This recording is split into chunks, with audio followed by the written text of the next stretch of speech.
લોકસભાની ચૂંટણી પહેલા માલધારી સમાજ એકત્ર થયો હતો, જેમાં મધ્ય ગુજરાતના માલધારી સમાજનું મહાસંમેલન યોજાયું હતું। સમાજના મહાસંમેલનમાં દેવુસિંહ ચૌહાણને ખુલ્લું સમર્થન આપવા માટે મોટી સંખ્યામાં લોકો એકત્રિત થયા હતા। તો ખેડા લોકસભાના દેવુસિંહ ચૌહાણ ઉમેદવાર છે, ત્યારે ભાજપે દેવુસિંહ ચૌહાણને ટિકિટ આપી ત્રીજી વાર રિપીટ કર્યા છે। ત્યારે મધ્ય ગુજરાતના માલધારી સમાજનો તેમને બહોળો પ્રતિસાદ મળ્યો છે। માલધારી સમાજના તમામ આગેવાનો સંમેલનમાં હાજર હતા। તો મહાસંમેલનમાં દેવુસિંહ ચૌહાણનું ભવ્ય સ્વાગત કરવામાં આવ્યું હતું।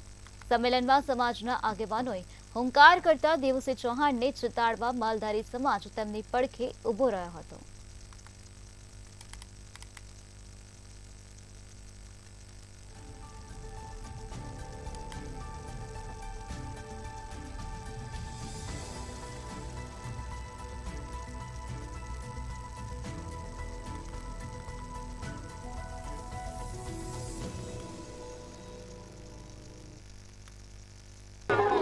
માલધારી સમાજ એકઠો થયો છે એક વિશ્વાસ અને એક સાચી શ્રદ્ધા અને દરેક વસ્તુથી, અને આ કાર્યકર્તાઓ જે અહીં જોડાયેલા છે એ બધાય તે પોતાને ઈમાનદારીપૂર્વક દરેક વસ્તુથી એમની મહેનત બજાવી રહ્યા છે।